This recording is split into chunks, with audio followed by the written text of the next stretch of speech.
All right, welcome back to the Square State Sandlot podcast. I've got John joining me today. No Kyle. Um, Excited to have you back in here. It's been, 2 weeks since we've talked on here, so it's been a little while. But Yes, sir. Two what weeks, not too long. what's going on with you? Anything fun? Just trying to get by through work. I think probably everyone else is trying to get by through work, but it has been rough over here, I'd like to say. So trying to look for something different. I'm sure people know how that goes.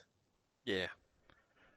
Um, what was I gonna? Oh, you did mention to me that not many trick-or-treaters come to your house, huh? Yeah, I wouldn't say that a whole lot of Halloween bonanza goes on like it does over in the States. Yeah. I got invited to a Halloween party last night, but I didn't really know anybody, so it was kind of hard to get out of my anxiety bubble to go join. Yeah. So I stayed home trying looking for trick-or-treaters. I thought they'd be on the Saturday night instead of Sunday night. Now it's raining and winds blowing like crazy over here now, so I haven't seen a single trick-or-treater. I bought a whole bunch of candy, just going to go to waste. Yeah. Well, not go to waste. You and Sean are gonna have a little party. Yeah, Yeah, not that's the kind of party I'd like to join. um we had our neighborhood, this is our first, well, I guess we were here last year, but this is the first year that we've really partaken in Halloween since moving into this new house, and it's pretty cool. They had like a parade for our neighborhood and everything where they threw out candy, and then uh, this neighborhood goes all out for like the decorations and everything, so it was pretty cool. But That's awesome. so the boys really enjoyed that, but we'll move along. One exciting thing for me has been how the Warriors have played so far this season. Have you caught many or any of their games so far? I've been able to watch them all, actually. It's like 2 days later that I actually get to watch it, Yeah. but I'm still watching them the full games. So it's actually been really, really exciting part of the year with football and basketball on, every other day. And the World So Series in between? I have not caught a lick of that. Sorry. Of course not. That's fine. Um, it's been exciting. That's why this part of the year is my favorite because just everything going on, and then you have even hockey to throw in there as well, which I don't watch much hockey, but every once in a while when it's on, Mm. I'll watch it. So, um, yeah, no, the Warriors are off to a hot start. What has impressed you so far this year, and what's disappointed you, if anything? Uh, I think the number one thing that I'm really excited about, I mean, you know, I guess, is I just forgot his name.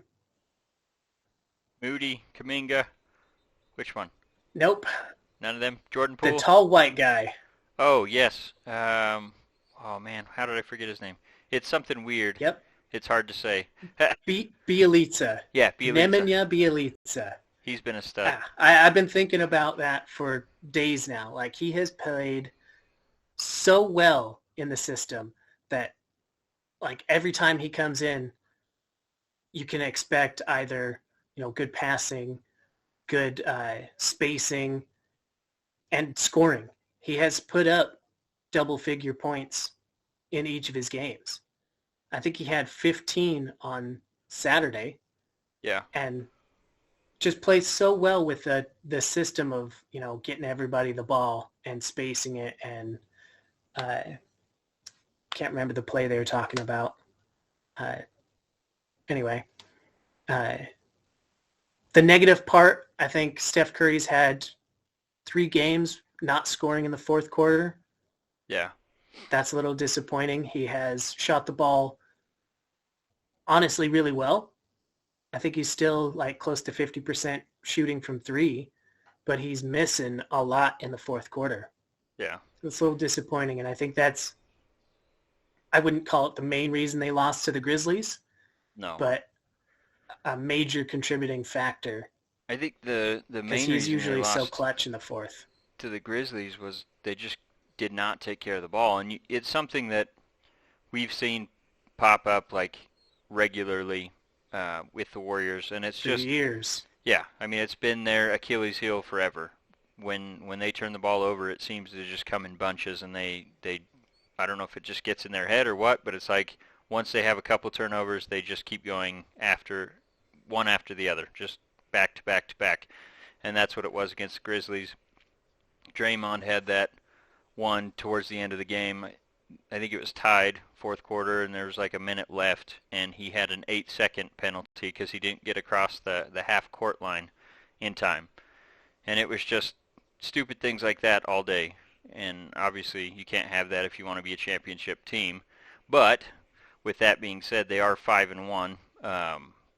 Obviously, two of those wins have come against the Thunder, which are not a good team.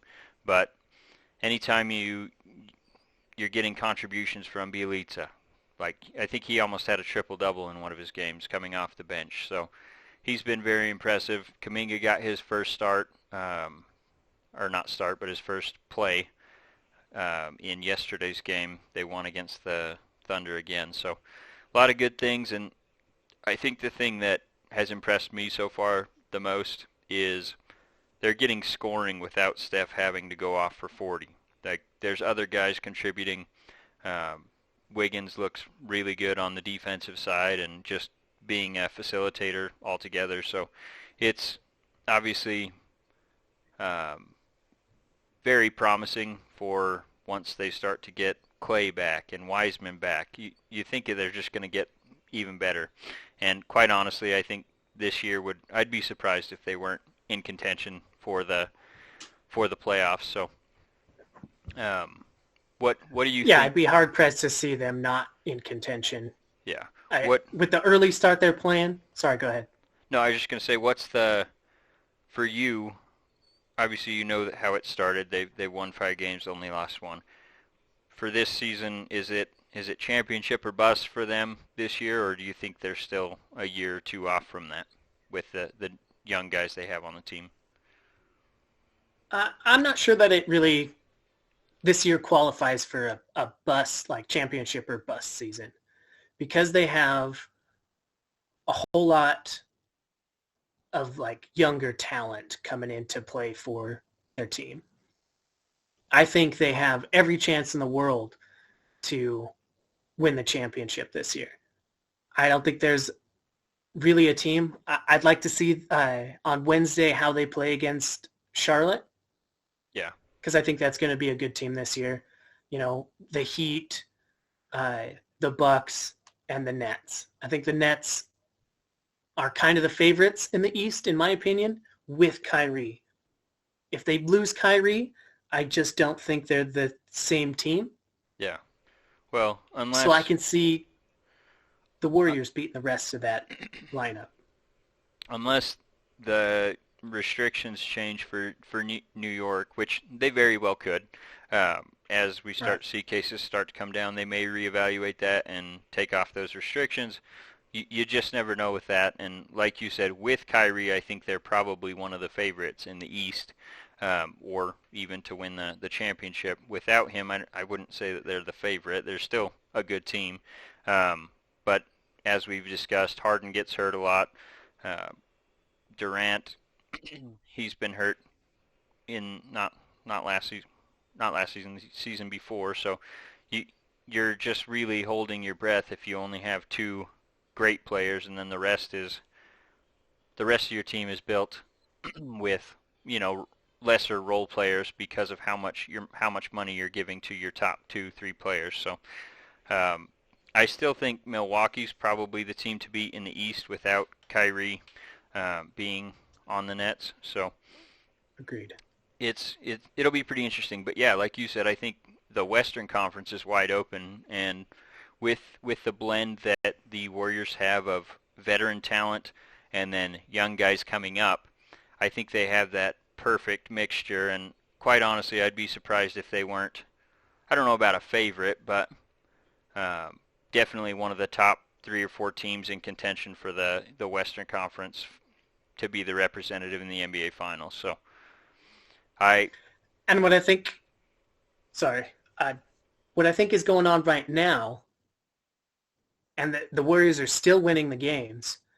They're really just trying to figure out, who's going to fit in where. yeah They're trying to get the younger guys, minutes and how they're going to fit in. yeah But they're still winning games and they're still playing well. So all of this, like Curry, he's not, taking as many shots as, a playoff Curry would. yeah I think he's kind of stepped a little bit aside on the offensive side to try and get everyone else blending. And yep I think it's really working. So yeah, and you I, really just hope that obviously as they continue this, you start to see contributions from Kuminga. Obviously, he had his first game. You got Moody coming off the bench as well. And quite honestly, I know we've talked about this several times, but Clay, with him coming back, I wouldn't mind seeing him in that six-man role where he's coming off the bench with the second unit and being the scoring threat. That way he's not having to play immediate defense against the best player from the other team.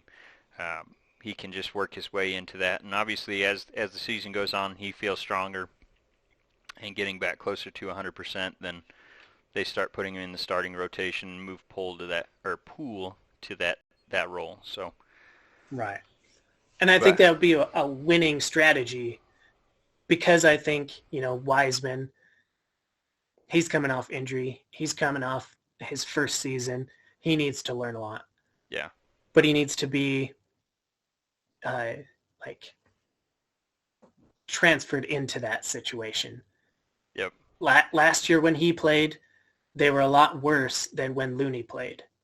yep, So he needs to learn a lot. I know that I've heard that they've all been really impressed with him, but he's still got to learn a lot of like live gameplay. yep, That's going to be huge. I know Jordan Poole's going through that right now.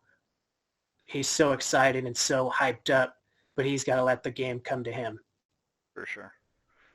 So, yeah, no, it's all looking pretty good for the Warriors, and like you said, that they're even going to have some reinforcements coming in, and obviously that can mess with chemistry. But I think if they're smart about it, and I know Kerr is, he can definitely work them into the offense and defense and get them gelling and hopefully make a deep playoff push towards the end of the season. So I know a lot of the Warriors fans I interact with on Twitter, when they were 4-0, they were like, "Oh man, we're gonna beat everyone. This is a championship team," and then they lost that one game um, with all those turnovers, and everyone was like, "Oh man, this is the worst team ever." Oh it man, swung, that's it swung in one game the other way. So it's that's crazy how people crazy. are. Yeah. So anyway, with that being said, let's move on to something that you are probably excited to talk about. The performance of the Hmm. Packers, and they obviously just beat the Cards. So let's have you talk about that game, and we'll go from there. I haven't really seen a whole lot of what like everyone else is saying about the game.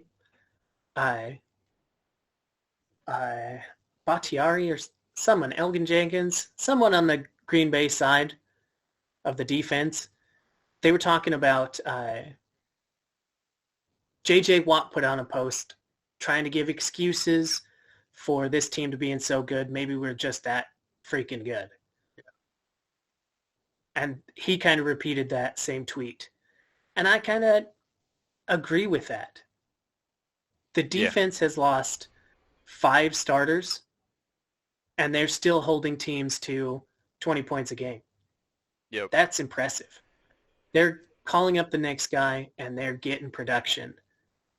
I mean, that they got the Cardinals defensive back off their practice squad last Yeah. week, and then he Russell ended up Douglas. making the play of the game to win it.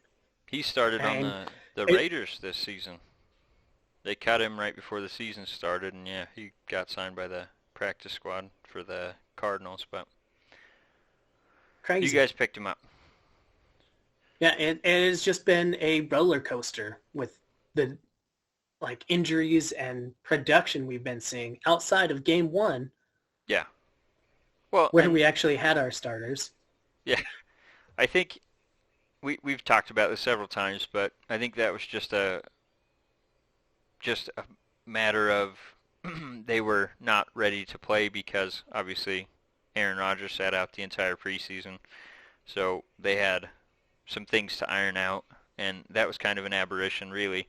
But since then, they've looked like one of the best teams in the NFC for sure. And obviously, they just knocked off the only undefeated team left, and that was the Cardinals.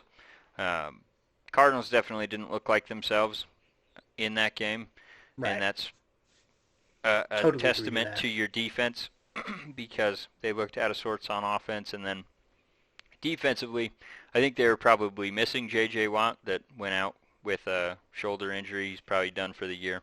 Um, so it's just a bad time to be coming into a Thursday night game. Obviously, I think there's a pretty good chance that you guys play them again later on in the playoffs. So might be Mm. a little preview of what's to come.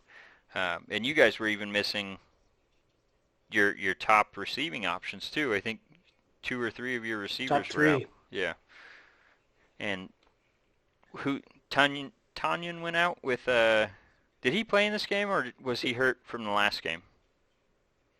He got hurt in the Cardinals game. Okay, yeah, and he's out for a He, year. So yeah, tore his ACL on a really good play and really good catch. Just ended up, I must have hyperextended his knee or something and just went down.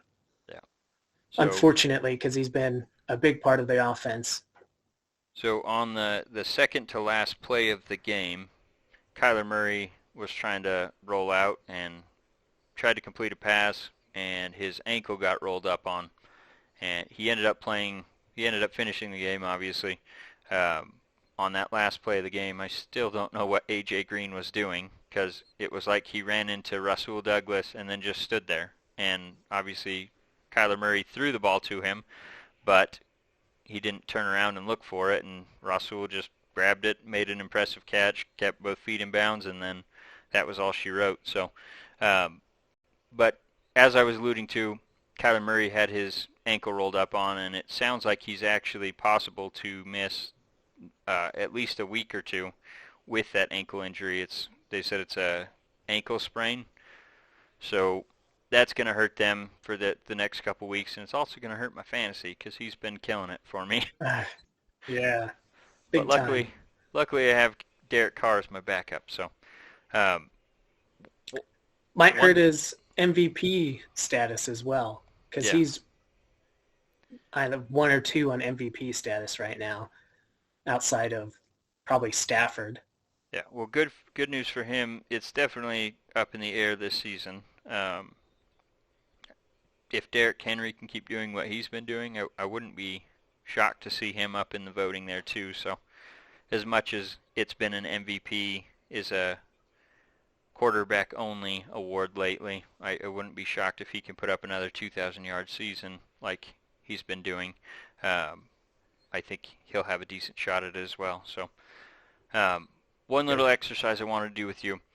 Um, so let's say you were the Packers GM and you can make one realistic trade at Dream the job. deadline. Dream job, yes. Who would you trade for or trade away, and just I guess go from there. Uh, I think the main thing that we've needed for years, is a solid wide receiver too. Packers fans have been, pleading Brian Gutekunst for another wide receiver, and Brandon Cooks seems very upset in Houston right now. There's a bunch of news, him going on social media and just going off about Mark Ingram getting Yep. traded away. So I don't think he's very happy, and I think he would be a big-time addition to our wide receiver core if we could go out and snag him up. I don't know what he would cost. A second or third round pick, perhaps. But if I had a chance, it would usually be defensive side. But I think this is a must if we want to try and take a step further into the playoffs. Yeah. No, I think that's a really good one. I hadn't thought about that, but I mean, they're essentially opening shop and probably going to get rid of a lot of the talent on that roster. So that's probably a good call. And like you said, he was pretty pissed about the Mark Ingram trade because they basically gave away Mark for not much. Um, I'm going to do the same thing for the Raiders. So I think there's a likely move that's going to happen, and that's going to be Clelan Furl. He was our number 4 overall pick a couple years ago, 3 years ago, and he really hasn't done much on the defensive side of the football. In fact, he was a healthy scratch earlier this year, and he's probably 8th or ninth in our defensive line rotation. So if they can get anything for him, obviously it's not a good look to be basically flipping your number 4 overall pick 3 years into their contract, but he's not cracking the rotation, and if we can get something for him, we may as well get it. So I think they'll probably trade him. Mo Moten basically suggested they probably will trade him for 6th round pick, 5th round pick, something like that later on in the draft. So I think that's a likely one. A trade that I would hope that they could make is I don't have anyone in mind per se, but I think we could probably use an offensive lineman, even if it's just a depth move. Just because we have Richie Incognito, he's been hurt all year. He was supposed to be our starting left guard. And then we had Denzel Good, which was our starting right guard. He got hurt. He's out for the year. Since then, we've kicked Alex Leatherwood in from tackle. So I'd probably like to get a right tackle, but there's not often very many tackles available on the trade market. So even if it's a guard that's played tackle before or something like that, like I said, we just need some depth because we're already onto our second string unit essentially, and that's if we don't have good offensive line play, that's going to be the downfall of the Raiders this year. So like I said, no one in mind per se, but just some depth because it's worked the last couple weeks, but the previous 5 weeks haven't been so pretty with the offensive line play. Granted, we're 5-2 going into our bye week, so it's worked to a point, but would like to see them strengthen that. So, with that being said, other trade deadline stuff going on in the NFL. You already talked about Mark Ingram. He got traded from the Texans to the Saints, so that's helping them a little bit, especially with Taysom Hill being out. Taysom oftentimes lines up in the backfield, so getting that second back behind Alvin Kamara that can give him some breathing room to sit out a couple plays, that's good for them. And Ingram's obviously a bruiser compared to Kamara's more of a pass catcher out of the backfield. So that's a great trade. Deshaun Watson, there's been plenty of rumors saying, like, yeah, he's going to get moved for sure. I don't know where that's coming from, but from the looks of it, Panthers have said that they've backed out. Miami has basically, and obviously coaches aren't always 100% truthful with the media, but Brian Flores has basically said, Tua is our guy, we're not making a trade. He hasn't gone as far as say, we're not making a trade, but he says, Tua is our guy, we're sticking with him. Obviously, if they make a trade, things could change there, but from the sounds of it, there's not much interest because of all the things going on with his legal case. So, do you have any thoughts on that? As far as I've heard what's going on, he'll only waive his trade clause for Miami. Yeah. And Miami doesn't want to do any kind of deal. I mean, they're ready to pull the trigger, but they don't want to do any kind of deal until they hear from Roger Goodell. Yeah. And they hear about his legal troubles. Yeah. Nobody's going to touch him until those legal problems go away. Yeah, and that's definitely not going to happen during the season. But Roger Yeah. Goodell, for what it's worth, did say we don't have enough information on the case that we can make a decision on his status. So as of right now, if someone were to trade for him, he'd be eligible to play. So they're not going to put him on the commissioner exempt list or anything like that until they have more information. So you're definitely taking a gamble if you do trade for him, but at least right now, if you traded for him, he could start for you the following Sunday. Uh, so we'll see if it happens. I really don't see it unless teams are willing to do like conditional picks or anything like that. If he really wants out of Yeah. Houston, Uh, you would think he's probably willing to waive that no trade clause for more than just Miami. That's probably just where he prefers to go. Miami's got to do something though. They're 1-7 after being, I think they were 10-6 last year. They just lost to the Bills again. So uh, they've definitely fallen from grace, especially over last season's results. So um, be interested to see what, if they do anything. They might even be a seller at this point because when you have 7 losses, that's not going to get it done in the AFC, especially with the Bills in that division. New England looks better than they probably than most people thought they would, and then even the Jets just beat the Bengals. So it, right. I mean, they're they're the worst team in that division right now, and that's not what they thought they were at the beginning of the season. So um, you wanted to talk a little festive NFL talk. So what do you got? It is Halloween night, and NFL players have been showing up in their Halloween costumes to games. And there have been what I thought are really good costumes. But my favorite uh, was Myles Garrett. He's leading the league in sacks, and he's going for a record-setting late or season, and it's possible he might do it. But he showed up in a Grim Reaper costume with scythe and all, and a pumpkin face. But the best part about it is his cape that he was wearing has all the quarterbacks' names That he's and ever then lines through sacked. them, and then he's sacked. Yep. Yeah, it has been fantastic, and I Yeah, that think was a that good one. was really clever. I think I didn't see too many of them, but one that I did like was our boy Josh Allen. He was dressed as Phil Mickelson.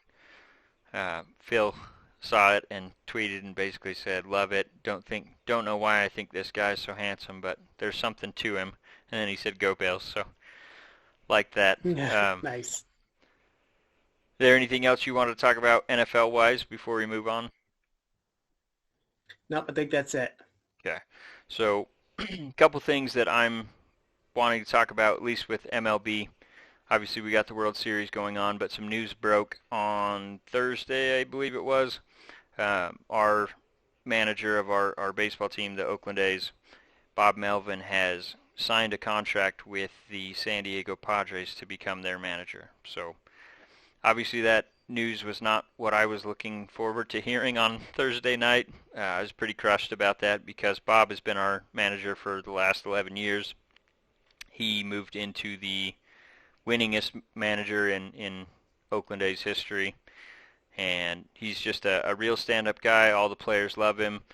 They want to win for him, and he's gotten the best out of our roster year over year. Like I said, most winningest coach in Oakland A's history, and that's all with uh, they give him payroll of 80 million tops most years. A lot of the times it's a lot less than that, and you're going up against the Dodgers that are paying 250 million a year. So they literally have 3 times the resources you do, and he's still winning year after year. So he's definitely an impressive guy, and I think he's going to do very well for San Diego, especially with the way that they are willing to go with payroll. Uh, they're a lot more flexible in that regard. They have one of the best young players in the league in Fernando Tatis Jr.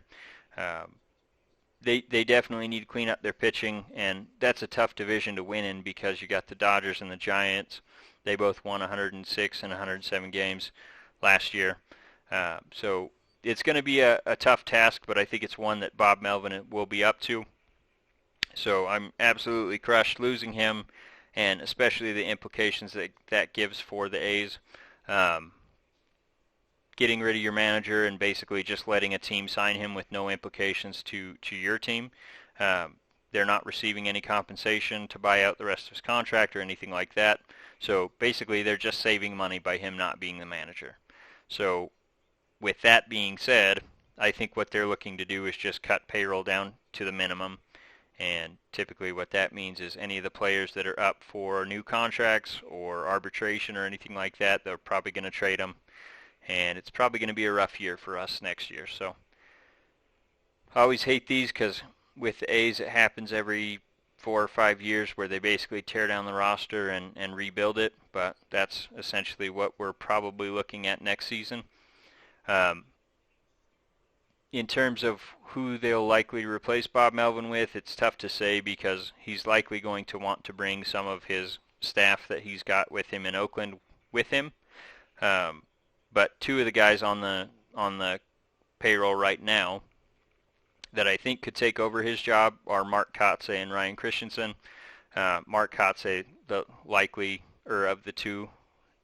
He's definitely interviewed for a lot of manager positions over the last couple of years. He's a hot name in the baseball world in terms of management candidates. So if they keep him, they can obviously, with him being a first-time manager, they can pay him less than they were paying Bob Melvin and hopefully keep some of his, his ways still there with the team. If they're going external, I think the number one candidate they should go for is Ron Washington. He was manager for the Texas Rangers for a couple years. He's been with the Oakland A's organization several times as an assistant coach. He's a beloved guy in the sport. He's currently coaching with the Atlanta Braves as their bench coach, and I think he would be a fantastic addition. He's probably one of my favorite guys in Major League Baseball. So I'm really hoping for Ron Washington and then retaining Mark Kotsay and then hopefully just letting Ron bring in whoever he wants to fill out his staff. So obviously some rough news, but there could be some, if Ron Washington gets appointed that position, at least there would be some silver lining there for us as we go through another rebuild. So as I alluded to, World Series is going on right now. Braves have taken a 3-1 series lead over Houston, which means they just need to win one of the next 3 games, and they are World Series champions. So obviously that's great news. A lot of I would say probably most of the sporting world, except for Houston fans, are cheering for the Braves just because of all the things that went on with Houston over the last few years where they were obviously cheating and basically got slapped on the hand and no real punishment. So you said you haven't watched World Series at all? Even highlights? Nope. Jesus. Just the only thing that I've seen is those memes online about like the entire country wants the Braves to win, and then there's just the little dot of the Astros. Yeah, just for Houston. And then a weird New Jersey, the state of New Jersey wants the Astros to win. Wonder why that would be. I've seen that one. Oh, yeah. They said that New Jersey forgot what the assignment was. Yeah, that makes sense. Yeah, I think even the Braves, like hated rivals, probably are cheering for the Braves to win because, like you said, most of the sporting world, including the players in Major League Baseball, are still pissed that the Astros basically had no punishments at all. So anyway, we'll move on from that. Go Braves. Last segment of the day here, we got the best of the week, worst of the week. Kyle and I forgot to do it on Wednesday when we recorded, so I don't know what Kyle's are, but I've got mine and you've got yours. So being a Steelers fan is probably the worst. Hey, they got the win today against the Browns, so it's not the worst. Yeah, you could be a Browns fan. So. But that's true. Let's have you do your best of the week and worst of the week, and then I'll go with mine. Well, I definitely have to say the best of the week is beating the unbeaten Cardinals. Even if they had to squeak out a win with Cardinals not really playing all that well, some bad breaks, we still got the win no matter what, and that brings us to the number one in the NFC right now. So that's definitely the best of the week for me. Best I can do, losing the NFC Championship. Yeah, we're like guaranteed to go to the NFC Championship, but there's no guarantees after that. Most likely a loss. You said I just checked Facebook, and is that like a guarantee to lose in the NFC Championship? Yeah, I would love those Yeah, things. The summaries for the NFL after every week they do that chart where it says like it basically just ranks the teams and says like what category they are. So there's like the Super Bowl contenders, good, okay, and then there's always like special categories that are funny. And the Packers have been stuck in that. We'll go to the or guaranteed to go to the NFC Championship game and lose. and lose. Yeah, God, it's But anyway, disappointing because that's true. what's your worst of the week? Worst of the week. I should have brought it up with what we were talking about NFL, but breaking news that just came out today. Calvin Ridley decided to step away from the game of football for personal reasons. He put out a tweet, I think, talking about he has Like for good? decided to walk away. Yep, he's done for mental health reasons. He's having some problems and some issues, so he just wants to try and clear his head. Thoughts and prayers go out to the Ridley family, Calvin himself, trying to get through these mental issues. I know how big it is nowadays, so that's probably the worst of the week for me. So is that like um trying to think of his name now. And it's slipping me for some reason. Andrew Luck? No, one of the players took like 3 weeks off for the Eagles, and I can't remember who it is. Is their left tackle, I think. Can't remember his name. But anyway, is it like that where he's stepping away for a few games, or is it indefinitely, or does he say like he's retired? As far as I know, he just said he's stepping away from the game.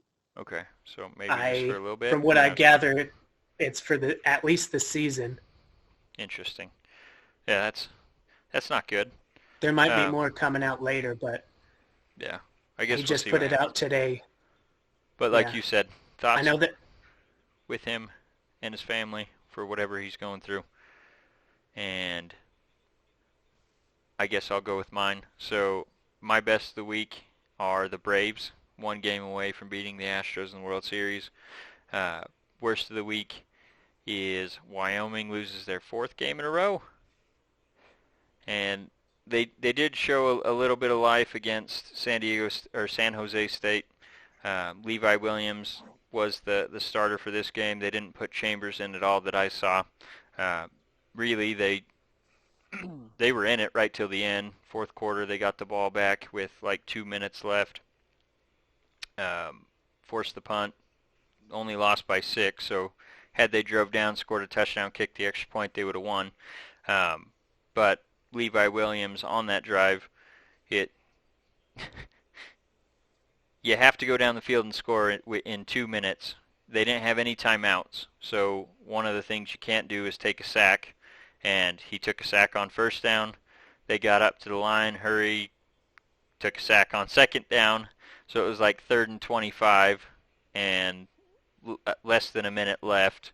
Obviously, you don't have very good chance to convert on 3rd and 25, and then fourth down, I think they threw a pick or something, throwing a bomb. So it was not good, but at least it was better than what we've been seeing. They basically hadn't scored a touchdown in 3 games, so at least they scored 3 of those in this game, but still not a good look to go from 4-0 to 4-4. So that's my worst of the week is the Wyoming Cowboys. So Good call. with that being said, anything else you wanted to talk about before we cut it? I think that covers this week. All right. So we thank you guys for joining us.